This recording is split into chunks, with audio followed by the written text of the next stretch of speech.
शुरुआत के सीन में एक आदमी को दिखाया जाता है जो कि एक बड़े से क्यूब में बंद था। उसमें अलग अलग कंपार्टमेंट भी थे। फिर वो वहां से निकलने की कोशिश करता है और एक कमरे में जाता है जहां उस पर लिक्विड का छिड़काव होता है। वो ये सोच के घबरा जाता है कि ये एसिड है, मगर उसे पता चलता है कि ये मीठा पानी जैसा कुछ है, इसलिए अपनी प्यास बुझाने के लिए उसे पी लेता है। हालांकि वो लिक्विड धीरे धीरे रासायनिक पदार्थ में बदल जाता है जो कि उसके पूरे शरीर को कुछ ही मिनटों में पिघला देता है, जिससे वो मारा जाता है। तब पता चलता है उन सभी कमरों पे निगरानी रखी जा रही है और वहाँ दो टेक्नीशियन एरिक और डॉट दिखते हैं। उन्हें ये भी नहीं पता कि उनका मालिक कौन है और उन्हें उन फाइलों को देखने से मना था जो उनके काम से संबंधित नहीं है। इस प्रतिबंध के बावजूद एरिक क्यूब के अंदर हो रहे रहस्यमय घटनाओं को जानने के लिए उत्सुक था और वो इस बारे में डॉट से पूछताछ करने की कोशिश करता है। हालांकि वो कुछ भी बताने से मना कर देता है और उनके बातचीत से पता चलता है कि उन्हें इतना ही पता है कि या तो इनको मौत की सजा दी गई है या उनकी मर्जी से मनोवैज्ञानिक प्रयोग के लिए चुना गया है। अपने काम के दौरान दोनों शतरंज खेलने में व्यस्त रहते हैं। एरिक डॉट की अगली चाल की भविष्यवाणी करता है जिससे पता चलता है कि वो कितना तेज है और उन्हें खाने के रूप में कुछ गोलियां भी दी जाती है। एक दिन एरिक और डॉट को एक बहुत जरूरी काम सौंपा जाता है जिसमें उन्हें कैसेंड्रा रेंस नाम की औरत की यादों को रिकॉर्ड करना है और उसे मिटाना है। उसकी यादों में एरिक देखता है कि कैसेंड्रा और उसकी बेटी खुशी से एक जंगल में घूम रहे हैं, मगर तभी अचानक से एक नकाब पहना सैनिक उनका अपहरण कर लेता है और उन्हें सिडेक्टिव इंजेक्शन देता है। हालांकि बेहोश होने से पहले कैसेंड्रा उसका नकाब हटाने में कामयाब रहती है। उस आदमी के माथे पे एक क्यूब जैसा टैटू बना हुआ था। बाद में उसको होश आता है और वो खुद को एक क्यूब में बंद पाती है। वो मदद के लिए चिल्लाती है, मगर जैसा उम्मीद था कोई भी उसकी बातें नहीं सुन सकता। अब ये सोच के उसकी किस्मत उसके हाथ में है, वो यहाँ से निकलने का रास्ता खोजने लगती है। वो किसी तरह बगल वाले कमरे में पहुंच जाती है, लेकिन जैसे ही वो वहां जाती है रोबोट अस्केल नाम का कैदी उसे जमीन पे फेंक देता है। थोड़ी देर बाद उन्हें एहसास हो जाता है कि वो भी उनकी तरह कैदी है। यहाँ कैसेंड्रा तीन और लोगों से मिलती है, जेलिको, मेयरहोल्ड और बार्टो, और ऐसा लगता है वो यहाँ हफ्तों से फंसे हुए हैं। और आश्चर्य की बात यह है कि रोबोट के माथे पे भी उस सैनिक की तरह ही क्यूब का टैटू बना हुआ था, मगर यहाँ किसी को भी अपनी पिछली बातें याद नहीं है और उन्हें ये भी याद नहीं है कि वो यहाँ कैसे पहुंचे। और यहाँ से भागने की इच्छा से प्रेरित होकर वो एक दिशा में आगे बढ़ने का फैसला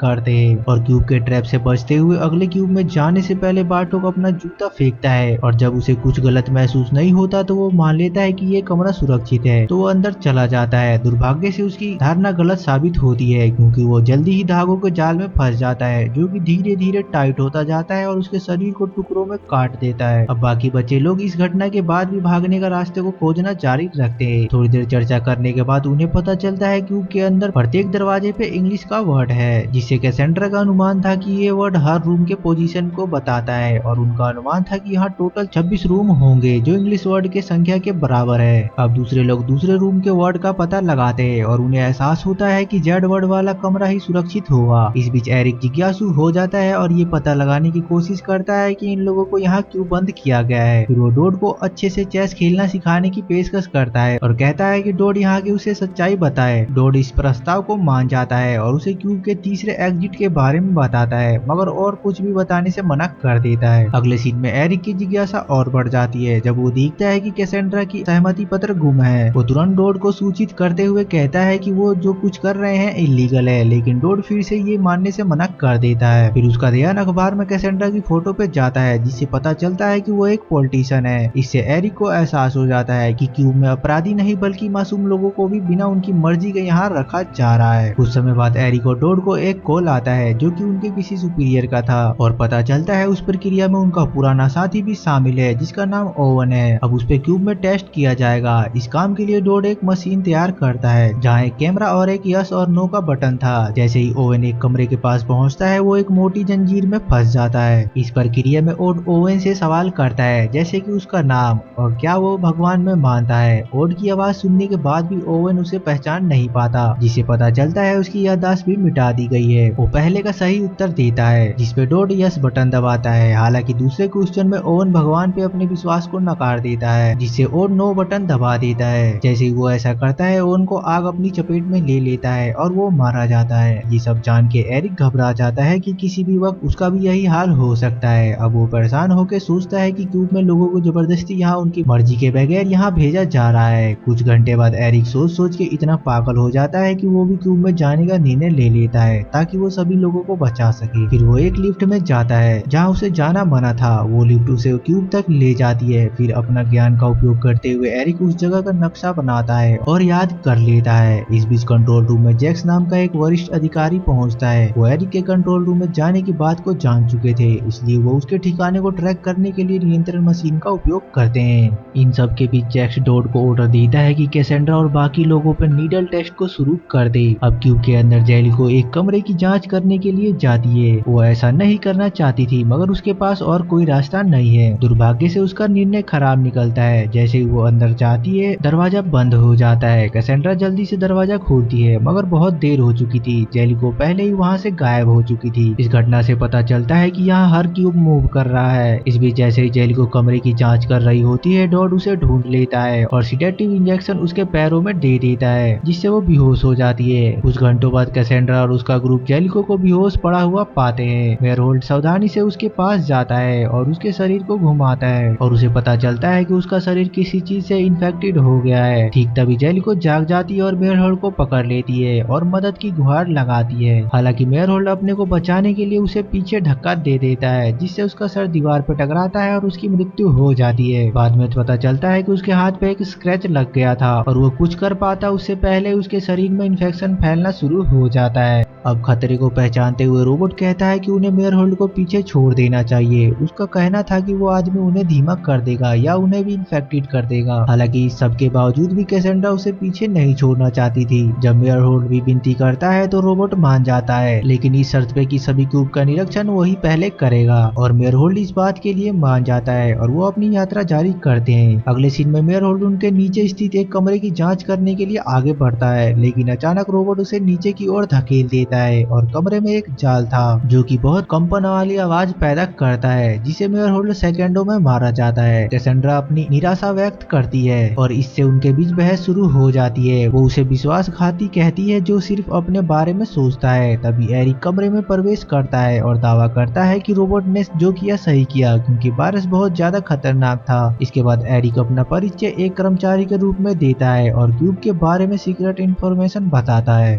वो बताता है यहाँ आने वालों ने अपने आप को वॉलंटियर किया था। हालांकि गुस्से में रोबोट कहता है कि उसने कभी भी किसी सहमति पत्र पर हस्ताक्षर नहीं किया था और उसने कोई भी अपराध नहीं किया है। मगर एरिक कहता है कि शायद तुम ये भूल गए होगे और ये भी बताता है कि मुझे कैसेंड्रा का सहमति पत्र नहीं मिला था। फिर कैसेंड्रा अपनी बेटी के बारे में पूछती है जिसपे एरिक उसे कुछ स्केच दिखाता है जो उसने कैसेंड्रा के सपनों में देखा था। कैसेंड्रा गुस्से में उस पर हमला कर देती है, लेकिन रोबोट उसे रोकता है और कहता है ये आदमी उनको यहाँ से निकालने में मदद कर सकता है। एरिक भी कहता है कि वो यहाँ मदद करने के लिए ही आया है। दूसरी तरफ जैक्स के कर्मचारी एरिक का पता लगाते हैं और उसे डिस्प्ले पे दिखाते हैं। फिर जैक्स उन्हें हर कमरे के कोड को मिटाने को कहता है और तीनों को एक रूम में पहुंचने के बाद उस कमरे के चारों तरफ करंट का जाल फैला देता है। तभी वहाँ की बिजली चली जाती है और पता चलता है डॉड ने अपना मन बदल लिया था और उसी ने ये छेड़छाड़ की थी।